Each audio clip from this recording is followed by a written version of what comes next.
Good morning. It's Morning Huddle time. Hello, Stacy and Amy. How are you two today? Doing great. How are you? I'm great. Good morning.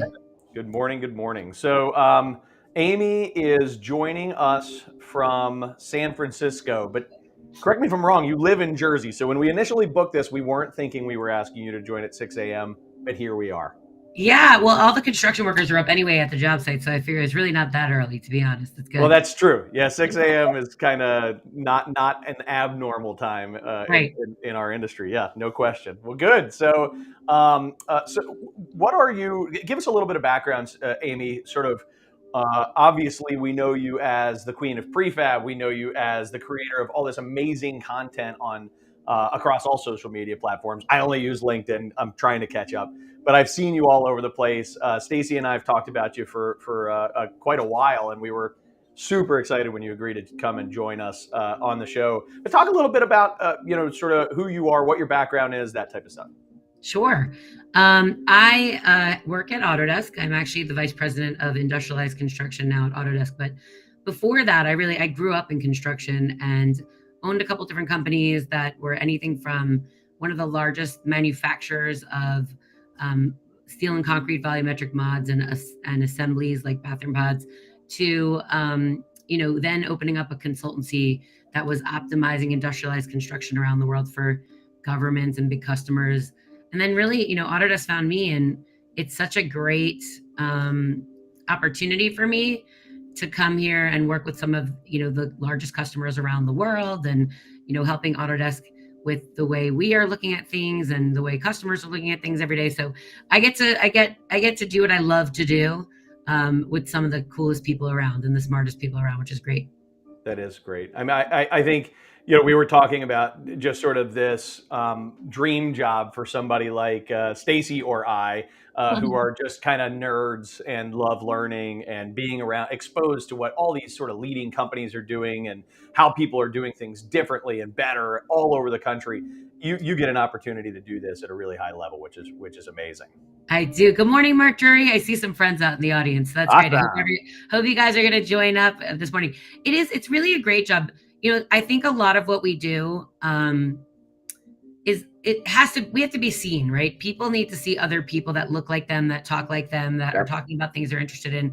So it's one of the reasons why I rarely say no, to people, because I want to make sure that like everyone has the opportunity to see other people that look like them, not just every day on the job site. And I think social media is such a great way to get that across, aside from the work that, talk about the real work that we're doing. Yeah, agreed. So, all right, well, let's kind of orient ourselves a little bit with our objective today. I think we talk about prefabrication. What it really all kind of fits into, I think, is something that you and I were talking about is calling it the industrialized revolution in the construction industry, and it really is a different way of thinking about looking at construction and how are we doing something that pulls in best practices from other industries and innovates and takes really construction to a whole new level of productivity, of creativity, and effectiveness, safety, so on and so forth. So I'd like to, I guess, get a little bit of an orientation from you on this idea of what is the industrialized revolution. In the building industry. Describe that a little bit? Well, I think first we have to recognize that, there are a lot of individual industries out there doing great things. We're not really one industry. I think the first thing we have to recognize is that we're an ecosystem of, 17, 20 different industries all trying to get a building out the door.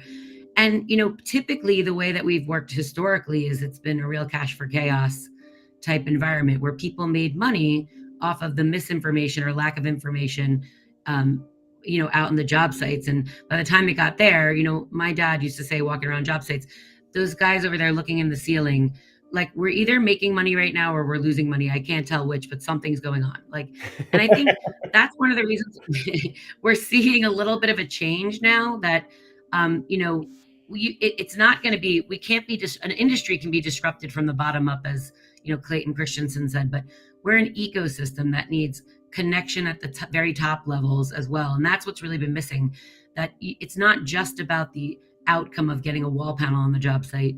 It starts much, much earlier in things like, how we're thinking about conceptualizing these buildings and reuse of these building components, and, what we're doing that will result in an outcome of having industrialized construction out on your job site. But it's so much more than the physicality.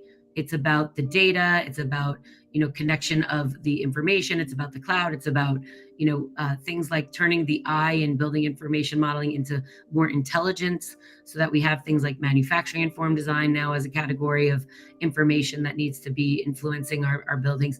So it's so much more than what I think meets the eye. And that's part of what people have to get over in the beginning, that it's not just about the I love that outcome way of of describing it. We're not just our own industry. We're not on an island. We're not sitting over here, by ourselves. I think, when I look at other industries, when I look outside of what many of my clients, right, who are awesome middle market for the most part, general and subcontractors, some larger. But we're in a little bit of a bubble, right? We're in a little bit of a bubble. When we look outside of that bubble, what will we find? What will we find? What's happening that is so exciting? I think, well, first of all, I gotta answer Henry, who is out there saying it's been a long time since I've had to introduce myself. But Henry, the point is that I want to introduce you to new people, new faces, new young people that are out doing podcasts, and not the same old, same old. I think what's different out there right now, it's a really different time, right?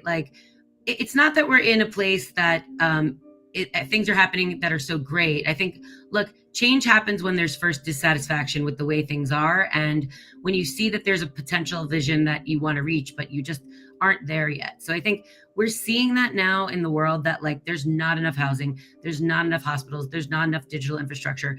And, we also don't have the same labor that we used to have. And we have to make sure that we're capturing a lot of that craftsmanship and knowledge in things like technology and people, so that we can pass that along to future generations. But it's a time of great pressure. And I would say, look, it's been at emergency levels for the fact that, I don't know, 10 years ago, people would say, don't talk about this prefabrication stuff where you're taking jobs away. And I'm like, okay, 2 years later, they're like, no one's applying for these jobs. Right. And it's not going to be the great resignation that people are talking about. That is happening. It's stuff like, Gary Vee. I'm a fan of Gary Vee, actually, on TikTok and things, is that people are not going to apply for these jobs. Young people are thinking about, where do I want to work where I can get known and see what's going on and people can see what I'm doing? And they're used to an expected experience of life that we're not offering. They're used to being digital natives. They're used to being able to portray their lives and see other people in their businesses. And we were talking earlier, you said 3% of people are providing content on LinkedIn. Okay, Yep. well, if you're under 25, that number is much higher on things like, TikTok and Instagram. It's like everyone creates content. And, look at, even on TikTok, there's 6 billion hashtags about welding right now. And yet I can guarantee you there aren't a lot of companies that have social media accounts on TikTok looking for welders, but we need to, We do. Okay. So you touched on something that I always key in on. I can't help it. It's one of my most favorite discussion points, is just this idea that anytime we stand in the way of progress for fear of what that might do to people's jobs, or what that might do to this person's income bracket, or what that might do. Anytime we stand in the way of progress, it number one, it delays the inevitable. Because it's coming. You're not going to actually stop it. So you're just putting yourself on the wrong side of history. Right. But then number two, if you learn actually to embrace it, you not only do you from on a company by company standpoint, you put yourself in a potential possibility to be a market leader. But that aside, for the industry, if we learn to embrace it, you actually create more opportunity. It never ceases to amaze me when people freak out about self-driving cars. What about all the truck driving jobs? they will find other jobs, right? Other things will show up. There will be, we innovate. That's what we do. When the horseless carriage disappeared, everybody freaked out. They did. I'm sorry, when the horse-drawn carriage, that is, disappeared, everybody freaked out. There were hundreds of thousands of jobs cleaning up horse crap in cities all across the United States. And everybody was like, what are we going to do? What are we going to do? All these people, they're going to be out of jobs. They find a new, we innovate, we create better things. What are the things that people are, and I'm not asking you to call out anybody who's standing in the way of it, but what's the progress that's actually being impeded right now?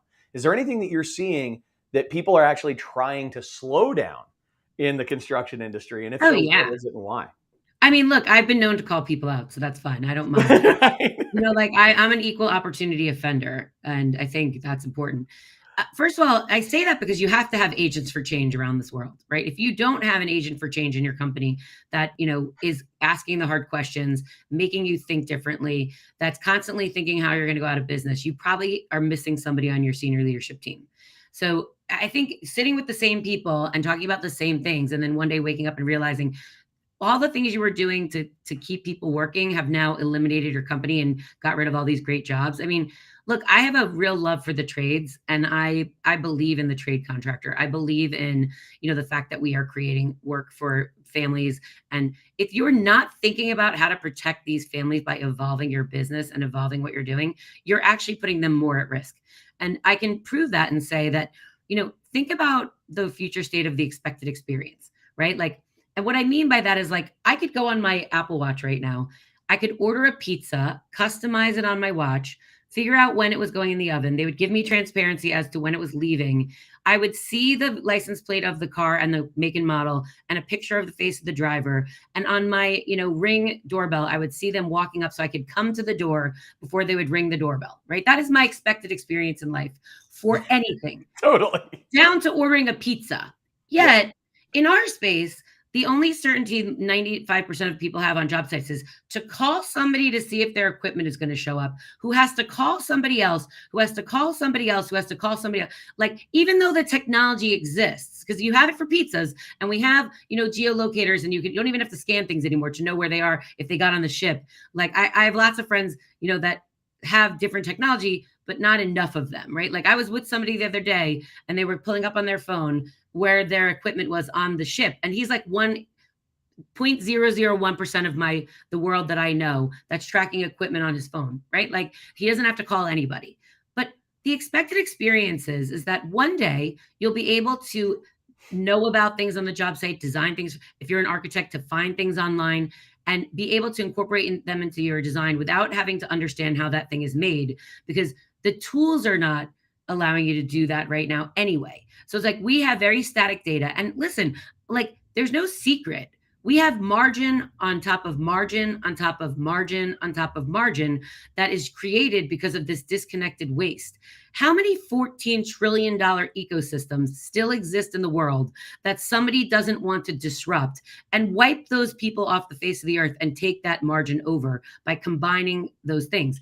I think I wouldn't say there's anyone necessarily stopping it right now. It's more that they're turning a blind eye to that it's happening. So if you don't realize that that is happening and you don't know your future value in that new future state of the expected experience, you probably want to step back.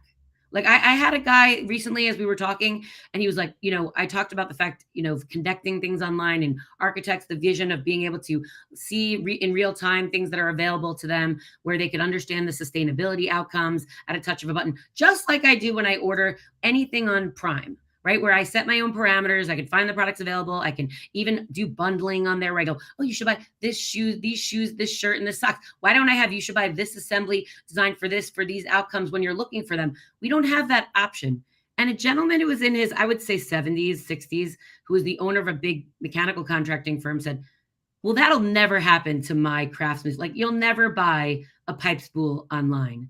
And I was like, wait, you do realize in 2019, Amazon had 145,000 different private label products under 45 different brands that I was listen, I put in my mouth and on my skin and hair and in my baby's mouth, skin and hair. You think your pipe spool is so special that one day somebody's not going to be able to configure a pipe spool and put it in your thing. And again, You are kidding yourself if you think that, if you can't provide value, that you won't exist. And that's what I think is really happening. Okay, so that and like you just said exactly what I was just writing furiously as you were talking, so I didn't forget. I think what occurs to me is if you're afraid of innovation hurting your business, then get better, right? Bring more value. That would be the answer. One time I was talking to an insurance agent who was really freaking out about what self-driving cars were going to do to his industry. I mean, what value is a broker going to have if self-driving cars never crash? Oh my God. And I immediately responded by saying, like, look, if your only value is connecting people to car insurance, you should go away. I'm sorry. Right? Like that you're not adding value.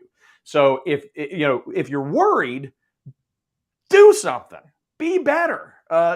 Bring more value to the market. And what you're saying is, look around the ecosystem that we're in. I think I'm getting, if I'm getting you right, assess what innovations, what's happening in your space that's relevant to you, and start proactively trying to figure out how to make your company better today, rather than turning a blind eye to it, rather than saying it'll never happen. There's lots and lots and lots of examples of companies that turned blind eyes that went away, right? Blockbuster, and we could make a list. There's no one left on the top 500 companies from like 20 years ago. Right. So I think if you think about it like that, and again, it's not, I don't like fear for fear's sake.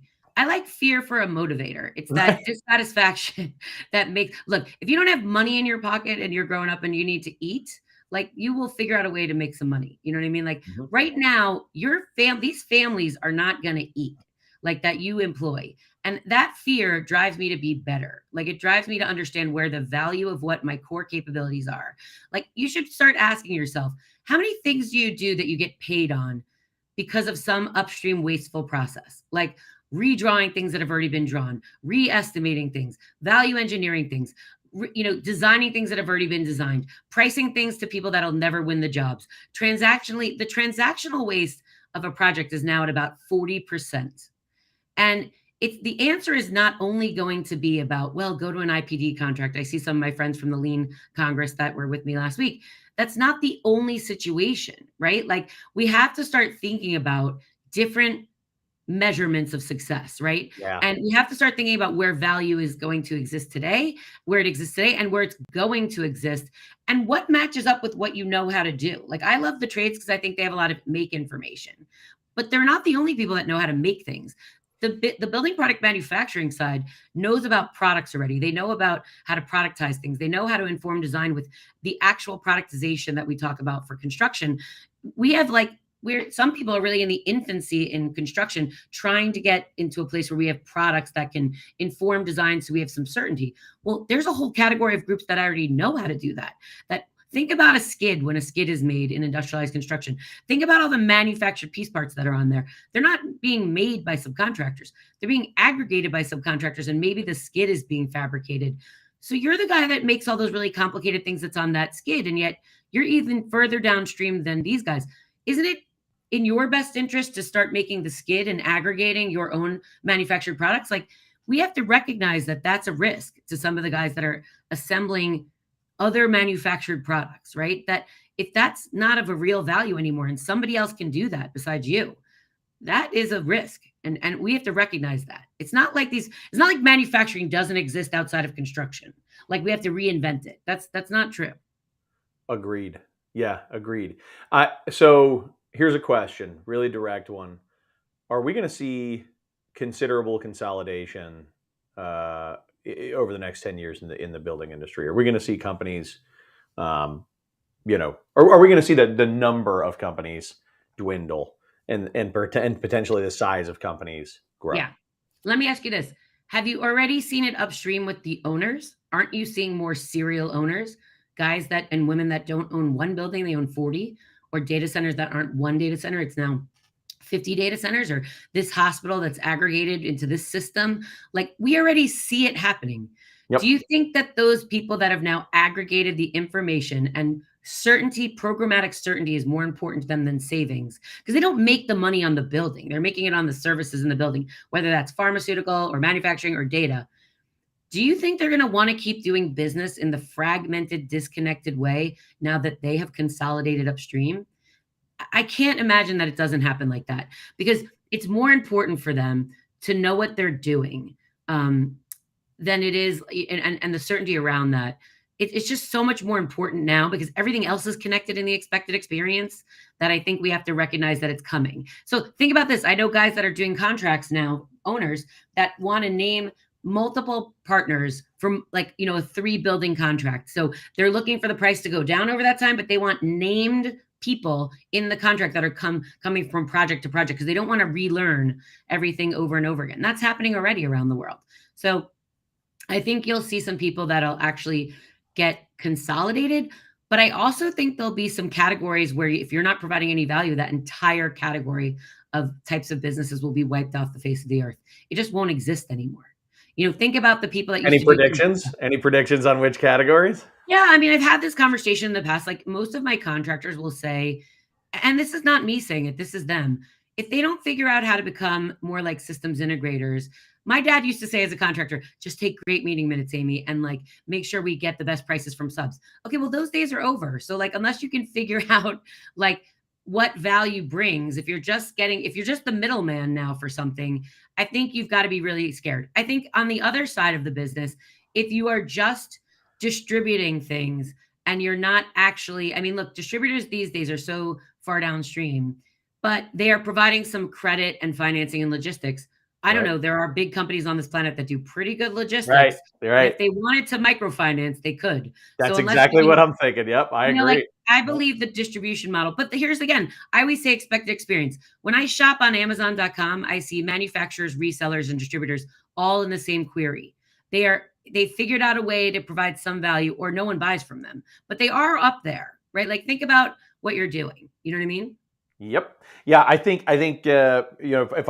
when you talk about, if you're being a middleman, right, or middle person, as a part of a value chain, that's a potential risk. If I'm a general contractor, my ears just perked up, right? If I've embraced the model of self-performing absolutely nothing, doing pure construction management, and being that sort of logistics person, as the owner gets more and more information, as the owner gets more and more power in the market, which is what will happen. It's just what does happen. Right. General contractors' models have to shift to what are we bringing to the table when an owner doesn't need us to buy subs, when an owner doesn't need us to shop, when an owner doesn't need us to figure out whether their buildings are constructible, when an owner doesn't need us for VE, when an owner, all those different things. What do we stand for? What do we do? And I think what does estimating become? What is estimating if the price is part of the criteria? Right. Like, I mean, think about these guys. Like right now, Mark, I saw your question. Like, we've been trying to standardize for many years. Standardization is only part of it. That's why it hasn't succeeded. I had a bathroom pod catalog. Look, my daughter's 14 before she was born, right? Like, but if you don't have a way if you have to sell your standard product with your mouth or your feet these days, that's a problem. And until we connect the ecosystem with where you can place your standards in the cloud in real time and have it be updated in real time with the data backbone for your product. And unless I can see analytics the way I do when I put something in my cart that people can market to me and they can change the price and they can see my wish list, until I have that, standardization is only part of it and it won't succeed. Like, you're basically a catalog in the dark.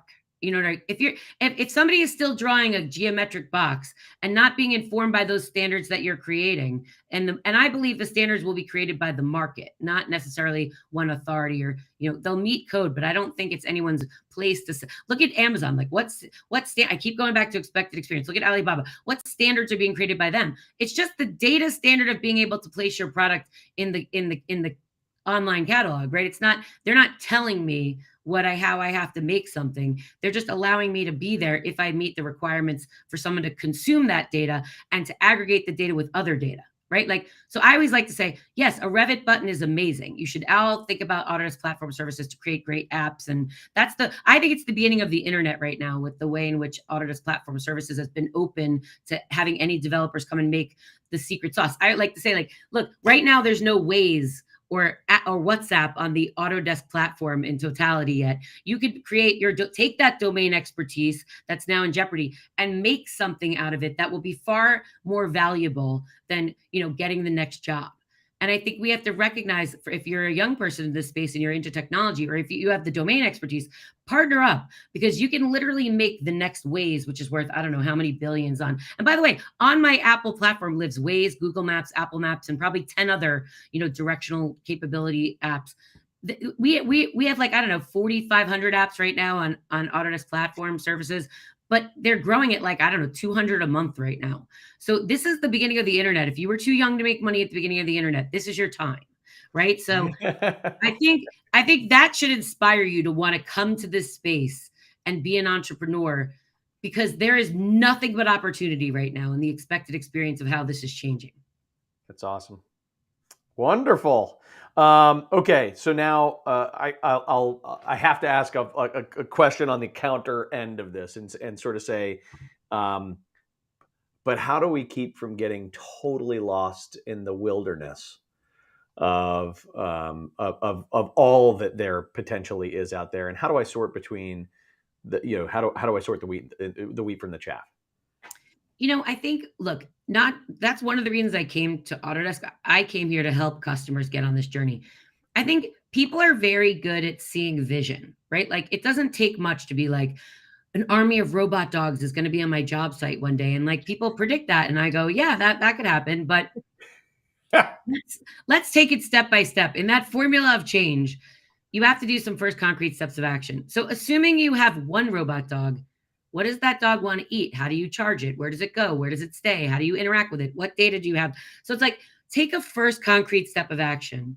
And for a lot of people, that's going to be digitization of what they have, like just getting it up there to see what it is so you can use technology to sort it. Yeah. You can't sort things in people's brains. You can't organize metrics if you're not measuring things. So I would like just start to visually collect so that you can digitize things that are only known to that one person that you're afraid if they leave your company, right? And I think that's a first concrete step of action you can take, is to take an assessment of your readiness, of your culture, of your tools, of your technology. Like, in my lean friends, like, do a little bit of a shingo to, like, understand what assessment you need to do to see, like, what could be your value in the future state. What are your risks? What are your, dependencies right now? Start there. Take a little stock to make sure that you're ready for the future state, and be really honest with yourselves. And sometimes that helps to bring in a third party to do that assessment. What's your technical health right now? What's your digitization health? What is your prefab readiness health right now? Like, if this happens, there are people that can actually come and help do that, not just from my company, but others that we partner with. Because look, at the end of the day, I always say you can afford to potentially buy a 6-axis arm robot, but you probably shouldn't in your fab shop unless you're ready for that future state. Like, it'll just get dusty or make scrap faster, like my treadmill these days. You know what I mean? Like, don't do it. Don't buy toys. Don't buy toys without understanding, like, why. Yeah, I think that's brilliant advice. One of the biggest, where I oftentimes start with my clients is, before we start improving your processes, can we just write down what we do? Can we just write down how we currently do it? Just taking stock of what you currently do, and actually just setting the standard for, okay, at least we've assessed how things currently work. Now we can really prioritize what needs to be innovated, where we need to integrate technology, and so on. But it's not until you really take stock of what you have. So I think that assessment is a fantastic recommendation. Stacy, do you have any questions, either yourself or from the audience, while we still have Amy? I want to start to wrap her up here soon. I'm sure she's got plenty of other things happening today. Amy, do you have any experience with, I guess, giving some advice on how to establish an innovation committee within your organization? Like you were just talking about, don't just go out there and grab a robot and then it sits in the dust because you don't have that team that can really take the time to start playing, and integrating whatever virtual or technology and any technology and kind of experimenting with it. Is there anyone out there that's doing a good job at, implementing something new? Interestingly enough, I was just talking to a company that's doing some 3D printing. They're a couple of young guys, right? And they were talking to me about a board seat with them.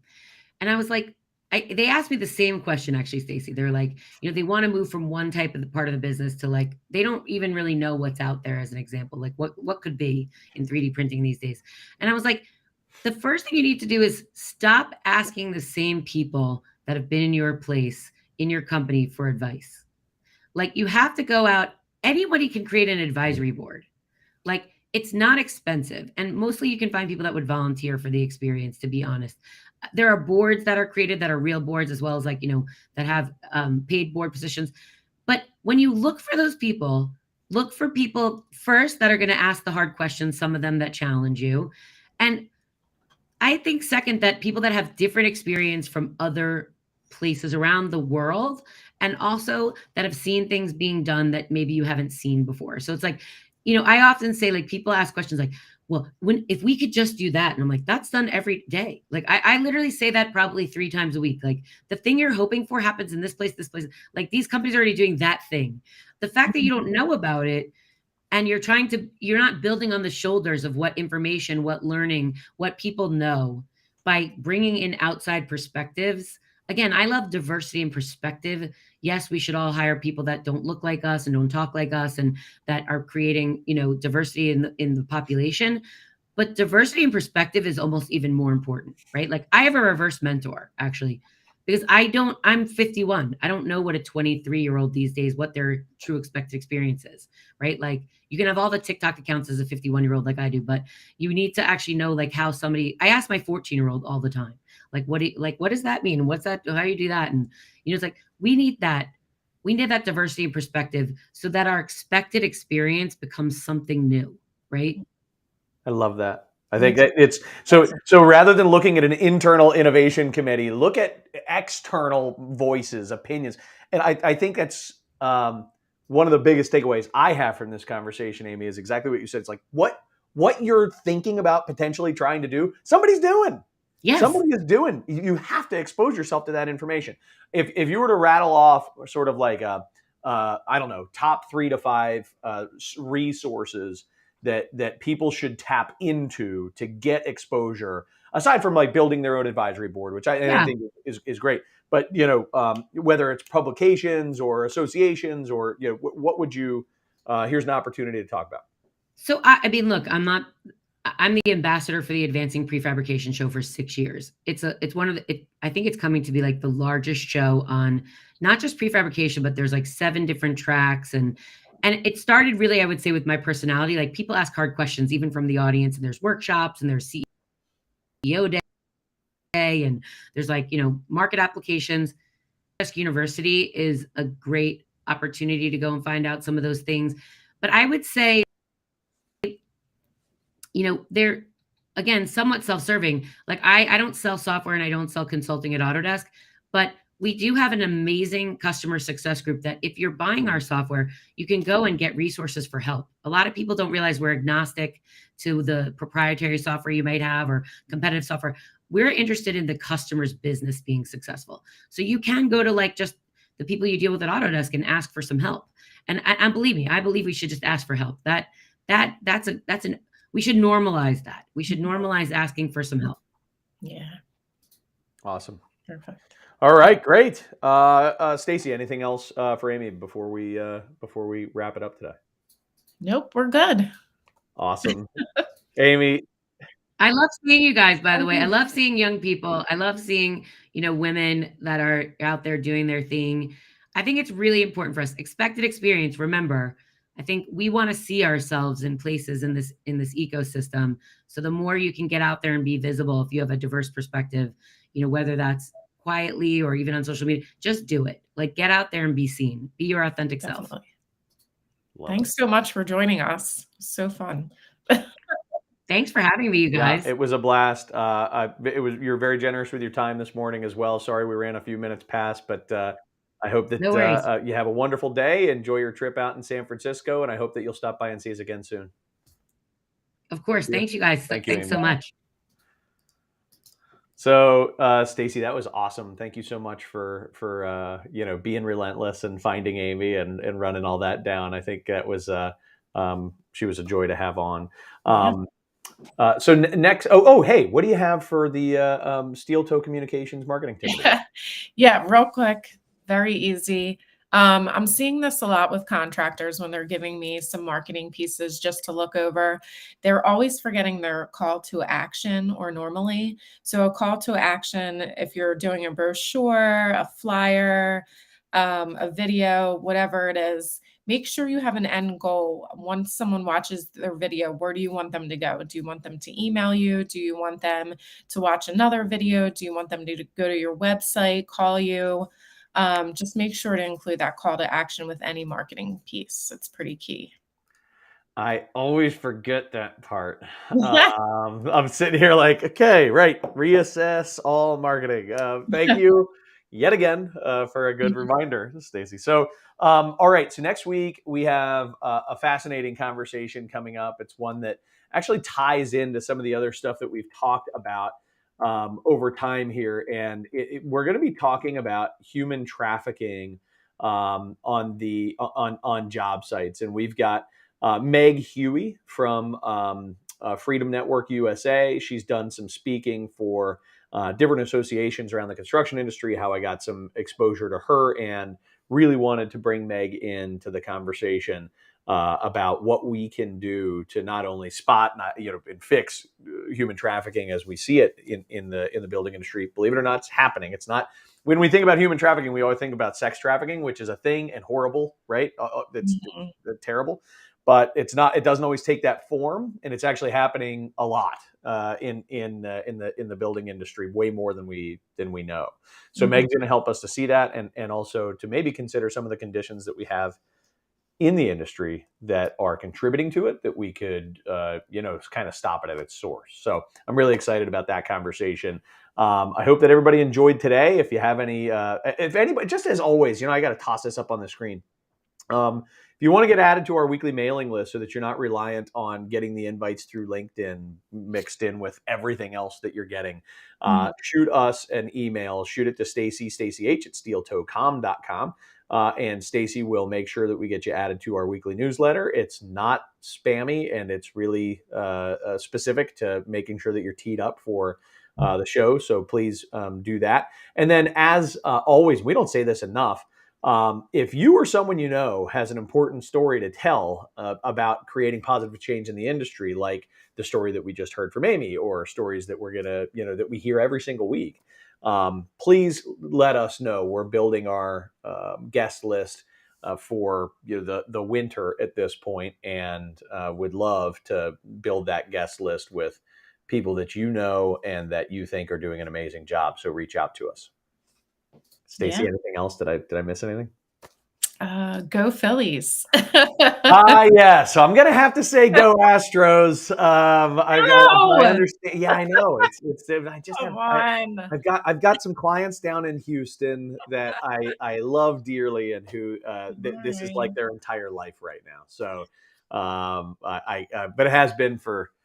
It's the Phillies are the underdogs, right? Coming in, and I have a hard time not rooting for the underdogs. So much fun watching. And Philly's like an underdog town, so it is hard to root against. I'm not rooting against Philly. I just want to see my friends be happy. But now, Stacy, I want you to be happy. You better. I'm your partner here. You better be on my side, or I'm not showing up next week. You guys can have game one. I hope that's tonight, right? Game one tonight. No, I think it's Friday. Actually, they have a break. Why the delay? What are we? We're going to be playing baseball on like November 20th. I know. Crazy. I know it is. All right. Stacy, have a wonderful week. All right, you too. See ya. Bye-bye. See you guys.